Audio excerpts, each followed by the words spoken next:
உழைக்கும் உலக தொழிலாளர்களே, உலக தொழிலாளர்கள் அத்தனை பேருக்கும் புதுவை அமிர்தா குரல் சார்பாக மே தின வாழ்த்துக்கள், தொழிலாளர் தின வாழ்த்துக்கள். உலகத்திலே ஒரு மாபெரும் போராட்டத்திற்காக உருவானதுதான் இந்த மே தினம். இந்த மே தினத்திலே ஒவ்வொருவரும் வாழ்க்கையிலே சிறப்பாக நாம் வாழ்கிறோம் என்று சொன்னால் ஒரு செயலுக்கும் ஒரு தொழிலாளி தேவைப்படுகிறார். காலையிலே ஆரம்பித்து டீ குடிக்கிறோம், அதற்கு டீ இலையை பறிக்கிற தொழிலாளர்கள். அதன் பிறகு உணவு உண்ணுகிறோம், அந்த விவசாய செய்கிற உணவால் உணவு தயாரித்து உண்ணுகிறோம். அதன் பிறகு பள்ளி ரோடில் செல்கிறோம், பள்ளிக்கு செல்கிறோம், அந்த சாலையை போடுவதற்கு தொழிலாளர்கள். இப்படி எல்லா விதத்திலும் இருக்கிற தொழிலாளர்கள் தான் நாம் வசிக்கிற வீடை கட்டுபவர்கள் தொழிலாளர்கள். இப்படி காலையில் இருந்து இரவு படுக்கிற வரை தொழிலாளர் இல்லை என்றால் இந்த உலகம் இல்லை, நாம் இல்லை. ஆகவே தொழிலாளரை நாம் மதிப்போம். ஒரு கூட பின்ற தொழிலாளியை பார்த்தேன், உண்மையிலே ஆச்சரியமா இருக்கிறது. ஒரு சாதாரண ஒயர் கூடி அந்த காலத்தை பார்த்துருக்கோம். இப்போ கோயிலுக்கு போற இந்த கூடை எப்படி பென்றாரு பாருங்க. ஒரு தொழிலாளர்கள் இல்லை என்றால் உலகம் இயங்காது. இவர் அழகா நேர்த்தியாக அந்த ஒயர், தெரியுமா, ஒயர் கூடைன்னு அந்த காலத்துல சொல்லுவாங்க. அப்பேற்பட்ட அந்த சிறப்பு வாய்ந்த இடத்திலே நாம் இருக்கிறோம். அற்புதமான ஒயர் கூடை ரெடி ஆகி போச்சு. அதே போல நம்ம பேருந்திலே பயணம் செய்வதற்கு, கோயில் கட்டுவதற்கு, தார் சாலை அமைப்பதற்கு எல்லாவற்றிற்கும் தொழிலாளர் இருந்தால்தான் நடக்கும். உழைக்கும் கரங்கள் இல்லை என்றால் உலகம் இல்லை. இங்க பாருங்க, ஒரு கல்ல பாறை எடுத்து அதற்கு உண்டான வடிவத்தை கொடுத்து செதுக்கி செதுக்கி செய்கிறாருங்க பாருங்க.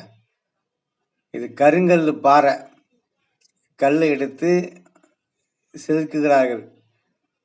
தேவையில்லாதவற்றையெல்லாம் கழித்து தேவையான பொருளை உருவாக்குறார்கள். அதே போலதான் நம்ம வாழ்க்கையிலும் நம்ம தேவையில்லாத எல்லாம் ஒதுக்கி விட்டாலே வாழ்க்கை பிரகாசமா இந்த காலத்துல இப்படி ஆயுதம் இருக்குது. தஞ்சையில பெரிய கோயில், இன்னும் ஏராளமான கோயில் கட்டினார்களே, அவர்களெல்லாம் இதே போலதான் பாறையை செதுக்கி செதுக்கி கையால் செய்திருப்பார்கள். அப்பேற்பட்ட இந்த தொழிலாளர்கள் இல்லை என்றால் இந்த ஆலயம் சிறப்பு பெறாது. நூற்றுக்கணக்கான ஆண்டுகள் பெயர் செல்லக்கூடிய, இங்க பாருங்க, அந்த படம் வரைஞ்சி இதெல்லாம் கையால அந்த கோடு சாக் பீஸால வரைஞ்சி அதன் பிறகு வரையாரு பாருங்க.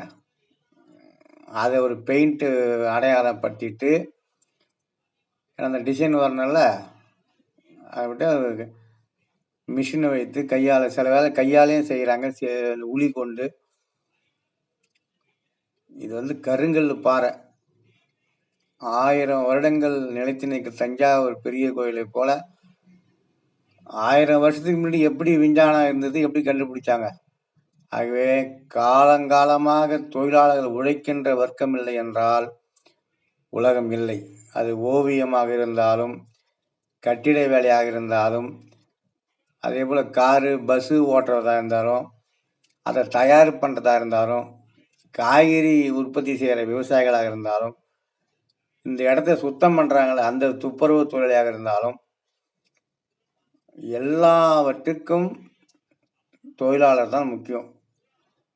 இப்போ அவர் அந்த படம் வரைஞ்சி தேவையில்லாதவற்றையெல்லாம் ஆயுதங்கள் கொண்டு செதுக்கி இப்படி ஓரங்கட்டி விடுகிறார்கள். அதே போல நமக்கு தேவையில்லாத கெட்ட பழக்கங்களை எல்லாம் செதுக்கிவிட்டால் நாமும் சிற்பமாக ஒரு கலைப்பொருளாக மாறுவோம். இந்த கோயிலில் பாருங்க, இந்த கற்கோயிலை கட்டின்னு இருக்காங்க, இங்கே வேலை நடந்து கொண்டு இருக்கிறது. இதெல்லாம் ஃபுல்லாக கல்லால் செஞ்ச கோயில் தான். எப்படி செஞ்சுறாங்க பாருங்க. தொழிலாளர்களுடைய ஆற்றல், பல மாதங்கள் கடினப்பட்டு உருவாக்குகிற அந்த நிகழ்ச்சியெல்லாம் பார்க்கிறோம். எல்லா இதாங்க இந்த மெயின் வாசகங்கள் எவ்வளோ பெருசு இருக்குது பாருங்க. இந்த என்ட்ரன்ஸ், மெயின் என்ட்ரன்ஸு, அது பிறகு மெயின் கதவு தச்சு வேலை செய்கிறாங்களா அவங்க எவ்வளோ கஷ்டப்படுறாங்க. சிமெண்ட் ஒர்க் பண்ணுறவங்க, செங்கல் உற்பத்தி பண்ணுறவங்க, நெல் உற்பத்தி பண்ணுறவங்க, இப்படி எல்லாவற்றிற்கும் தொழிலாளர் இல்லை என்றால் நாம் இல்லை. அந்த மேலே கல்லை செதுக்கி வச்சிருக்காங்க பாருங்க, செதுக்குறாங்களா, செதுக்கி செதுக்கி இது 1000 ஆண்டுகள் ஆனாலும் இந்த அவங்க செதுக்கினது வீண் போகாது. கருங்கல், பாறை டிசைன் வரைகிறாங்க பாருங்க.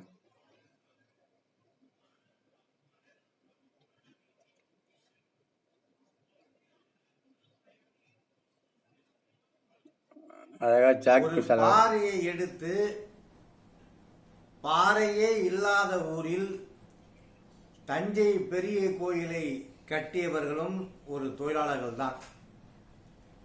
இப்படி இன்றும் அந்த பாறையை விஞ்ஞான ரீதியாக உடைத்து எங்கள் ஊர் பக்கத்திலே, எங்கள் வீட்டுக்கு பக்கத்திலே ஒரு விநாயகர் கோயிலே ஒரு வேலை நடக்கிறது. கல் கோயில் கட்டுகிறார்கள். அதிலே ஈடுபடுகிற தொழிலாளர்களை பார்க்கிறோம்.